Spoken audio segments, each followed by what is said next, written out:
নবী সাল্লাল্লাহু আলাইহি ওয়াসাল্লাম ইরশাদ করেছেন, সময়ের কোনো বরকত আপনি আর পাবেন না, এটাকে তাকারুবে জামান বলে।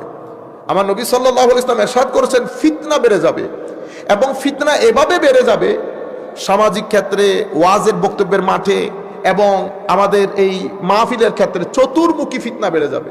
আমার নবী সাল্লাল্লাহু আলাইহি ওয়াসাল্লাম বলেছেন, তখন বক্তাও বের হবে অনেক।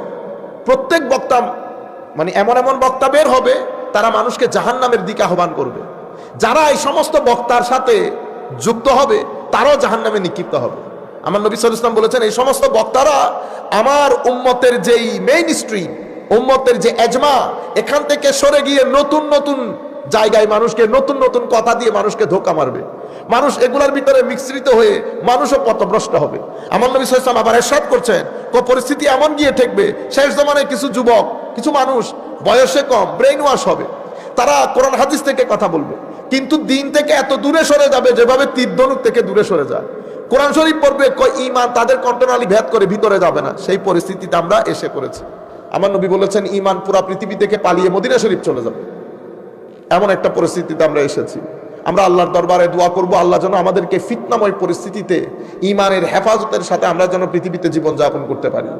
যুবকদেরকে যেটা বলবো, কোনো নতুন কথায় কান দিবেন না, কোনো নতুন কথায় কান দেবেন না। আগ থেকে আপনারা যা কিছু করে আসছেন সেগুলাই করেন। এখন আরো অনেক ধরনের কথা ভবিষ্যতে আপনারা শুনতে পাবেন। শেষ পর্যন্ত তো পরিস্থিতি বোধহয় এদিকে চলে যাবে, বলা হবে যে কোরআন শরীফের যত আয়াত, আসলে তত আয়াত না, অনেক আয়াত, এগুলো পরবর্তীতে অ্যাড হয়েছে। এই কথাগুলো ভবিষ্যতে আসবে। এখন দেখতেছেন না, নবী সাল্লাল্লাহু আলাইহি ওয়াসাল্লাম শেষ নবী না, নবীর পরও নবী আছে, ইন্না লিল্লাহি ওয়া ইন্না ইলাইহি রাজিউন।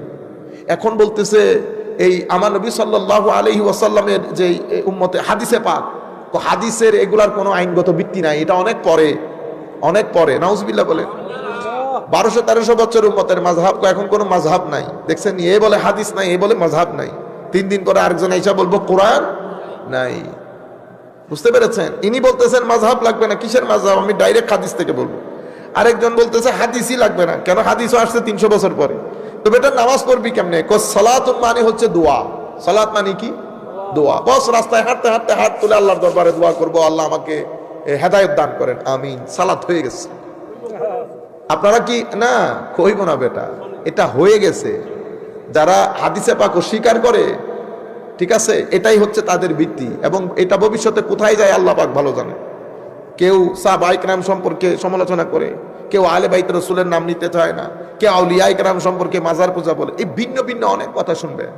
এই ফিতনার জমানায় আল্লাহ রাব্বুল আলামিন যেন আমাদেরকে, আমাদের ঈমান আকীদাকে রক্ষা করে আমরা যেন আমাদের আগের পূর্ববর্তী যারা আমাদের বাপদাদা চলে গেছেন তাদের মতো করে জীবন যাপন করে আমরাও চলে যেতে পারি, আমাদের ভবিষ্যৎ প্রজন্ম যেন চলে যেতে পারে, সেই তৌফিক যেন আল্লাহ আমাদেরকে দান করে।